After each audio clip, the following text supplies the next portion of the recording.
Today, we are diving into a really fascinating idea from author Cameron Field.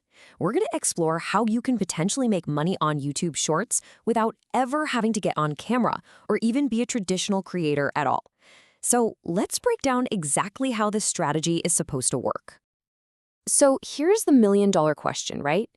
Can you really make money on YouTube without being a YouTuber in the way we usually think of one? Well, according to the source material we're looking at today, the answer is a pretty surprising yes. The core idea here is to treat YouTube like a sideline, a side hustle, not this massive, all-consuming job. This approach totally cuts out the need for fancy editing, expensive gear, or even showing your face. It's a completely different way to think about creating content for the platform. And the entire strategy really hinges on one single feature: YouTube Shorts. The reason, according to the source, is that Shorts are just built for quick, high-volume viewing. And that simple fact, well, it opens the door for a totally different kind of content game. So the source basically lays out two main paths you can take. First, you can be the curator, where you're essentially repurposing videos that already exist.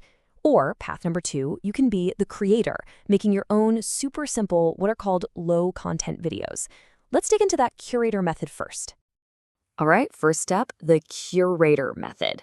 This approach is all about finding content that's already blowing up on other platforms and then leveraging that success. You're basically acting more like a channel manager than a hands-on creator.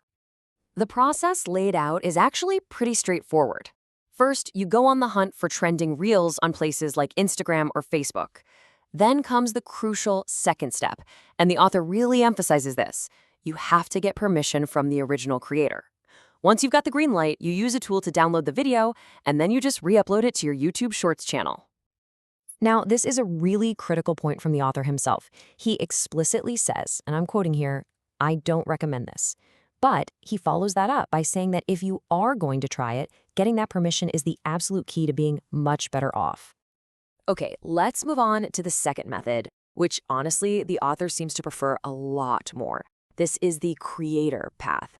But don't let the name fool you. It's not about making these super complex videos. It's all about creating what the source calls low content.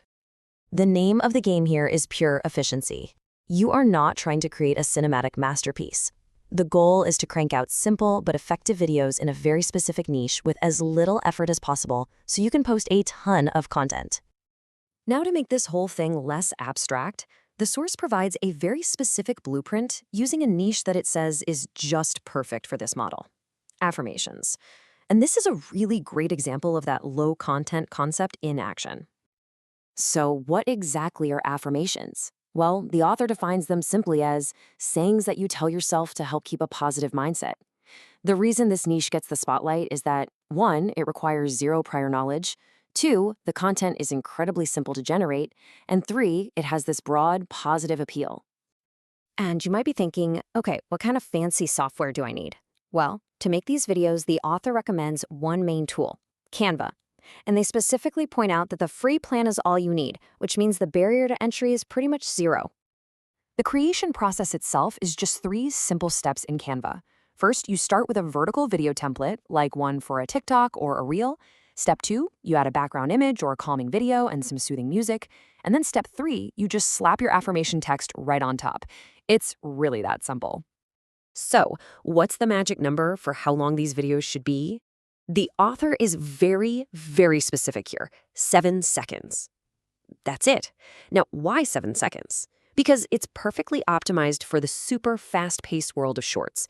It practically guarantees that viewers will watch the entire thing, which is a huge positive signal to the YouTube algorithm. So once you have these little 7-second videos, the strategy is all about volume and reach. The advice is to upload daily, or maybe even multiple times a day. And don't just stop at YouTube. The source says to post the exact same video across Shorts, TikTok, and Instagram Reels to maximize your potential audience. Okay, so let's pull all this together. What's the real takeaway from this entire strategy? What's the big idea? At the end of the day, this is a strategy built for speed, volume, and simplicity. It doesn't matter if you're curating or creating, the goal is exactly the same: feed the short-form video algorithms what they crave, which is consistent, daily content. And all of this leaves us with a really big question to think about. Is this a clever, modern hack for the creator economy? Or is this intense focus on speed and volume over substance? Well, is it just a race to the bottom for online content? It's definitely something to chew on.